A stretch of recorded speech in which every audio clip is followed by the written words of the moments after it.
Hello, welcome to my YouTube channel.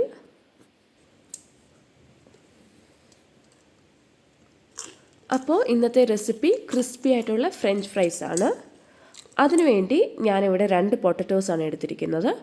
നിങ്ങളുടെ കയ്യിൽ കുറച്ചുകൂടെ നീളമുള്ള പൊട്ടറ്റോസ് ഉണ്ടെങ്കിൽ അത് യൂസ് ചെയ്യാം, അതായിരിക്കും ബെറ്റർ. ഇങ്ങനത്തതാണെങ്കിലും കുഴപ്പമില്ല. ഇനിയും നമുക്കിത് നല്ലപോലെ ക്ലീൻ ചെയ്ത് പീൽ ചെയ്ത് കട്ട് ചെയ്തെടുത്തുകൊണ്ട് വരാം. കട്ട് ചെയ്യുമ്പോൾ ഫ്രഞ്ച് ഫ്രൈസ് പോലെ ആ ഒരു ലെങ്ത്തിലും വിഡ്ത്തിലും കട്ട് ചെയ്യാൻ വേണ്ടി ശ്രമിക്കുക. ഇനി നമുക്ക് ഒരു പാത്രം വെക്കാം. അതിലേക്ക് കുറച്ച് വെള്ളം ഒഴിച്ച് വെള്ളം നല്ലപോലെ ബോയിൽ ചെയ്യാൻ വേണ്ടി വെക്കാം. വെള്ളം തിളച്ച് കഴിഞ്ഞിട്ട് അതിലേക്ക് കുറച്ച് ഉപ്പിട്ട് കൊടുത്ത് ഒന്ന് ഇളക്കിയെടുക്കാം. ഇനി ഇതിലേക്ക് നമുക്ക് കട്ട് ചെയ്ത് വെച്ച പൊട്ടറ്റോ പീസസ് ഇട്ട് കൊടുക്കണം. അരിഞ്ഞു വെച്ചിരിക്കുന്ന എല്ലാ പീസസും നമുക്ക് ഈ വെള്ളത്തിലോട്ട് ഇട്ട് കൊടുക്കാം. ഫ്ലെയിം മീഡിയം ടു ഹൈയിൽ വെച്ചാൽ മതി. ഇനിയും ഈ പൊട്ടറ്റോ പീസസ് ഏകദേശം 3 മിനിറ്റ് ഇതുപോലെ ബോയിൽ ചെയ്യണം. 3 മിനിറ്റ് ബോയിലായതിനു ശേഷം നമുക്ക് ഫ്ലെയിം ഓഫ് ചെയ്യാം. എന്നിട്ട് ഇതെല്ലാം നമുക്ക് കോരി മാറ്റിയെടുത്ത് വെക്കാം.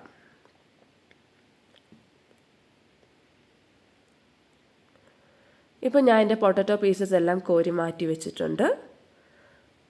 ഇനിയും ഇതിലെല്ലാം കുറച്ച് നനവുണ്ടല്ലോ, നമ്മൾ വെള്ളത്തിൽ നിന്ന് എടുത്തതായതുകൊണ്ട്. അതുകൊണ്ട് ഇതൊരു കിച്ചൺ ടവൽ വെച്ചിട്ടോ അല്ലെങ്കിൽ ഒരു കിച്ചൺ ടിഷ്യൂ വെച്ചിട്ടോ ആ ഒരു വെള്ളമെല്ലാം നമുക്ക് ഒപ്പിയെടുക്കണം. ആ വെള്ളം ഒപ്പിയെടുത്തതിന് ശേഷം നമുക്ക് വേറൊരു പാത്രത്തിലേക്ക് ഇത് മാറ്റി വെക്കാം. ഇനി നമുക്കിത് എയർ ഫ്രൈ ചെയ്ത് കുക്ക് ചെയ്യാം. അതിനുവേണ്ടി എയർ ഫ്രയറിലോട്ട് ഈ ബോയിൽ ചെയ്ത് വെച്ചിരിക്കുന്ന പൊട്ടറ്റോ പീസസ് ഇട്ട് കൊടുക്കാം. ഇനി അതിൻ്റെ മുകളിൽ ചെറുതായിട്ട് ഓയിൽ നമുക്കൊന്ന് ബ്രഷ് ചെയ്ത് കൊടുക്കണം.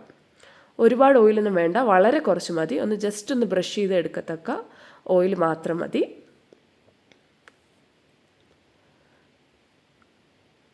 ഞാനിപ്പോൾ ഈ പൊട്ടറ്റോ പീസസിലെല്ലാം ഓൾമോസ്റ്റ് നല്ലപോലെ ഓയിൽ ബ്രഷ് ചെയ്തെടുത്തിട്ടുണ്ട്.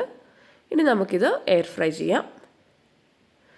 അതിനുവേണ്ടി ഞാനിവിടെ എൻ്റെ എയർ ഫ്രയറിലെ സെറ്റിങ്സിൽ നോക്കുമ്പോൾ 180 ഡിഗ്രി 45 മിനിറ്റ്സ് കാണിക്കുന്നുണ്ട്. പക്ഷേ എനിക്ക് അത്രയും നേരം കുക്ക് ചെയ്യേണ്ട ആവശ്യമില്ല. അതുകൊണ്ട് 180 ഡിഗ്രി 25 മിനിറ്റ്സ് ആണ് ഞാനിവിടെ വെക്കുന്നത്. ഞാൻ മുന്നേ ഇത് ചെയ്ത് നോക്കിയപ്പോൾ 45 മിനിറ്റ്സ് എനിക്ക് ഒരുപാട് അധികമായിട്ട് തോന്നി. അതുകൊണ്ട് 25 മിനിറ്റ്സിൽ തന്നെ നമുക്ക് നല്ലപോലെ ഇത് കുക്ക് ചെയ്ത് കിട്ടും. ഇപ്പോൾ എൻ്റെ എയർ ഫ്രയറിൽ നിന്ന് ഞാൻ എടുത്തിട്ടുണ്ട്. 25 മിനിറ്റ്സ് കൊണ്ട് വളരെ ക്രിസ്പി ആയിട്ട് ഇത് കുക്കായിട്ട് കിട്ടിയിട്ടുണ്ട്. ഇനി നമുക്കിതൊരു സെർവിങ് പ്ലേറ്റിലോട്ട് മാറ്റാം. ഇപ്പോൾ നമ്മുടെ air fried French fries ready ആയിട്ടുണ്ട്. വളരെ ക്രിസ്പിയാണിത്.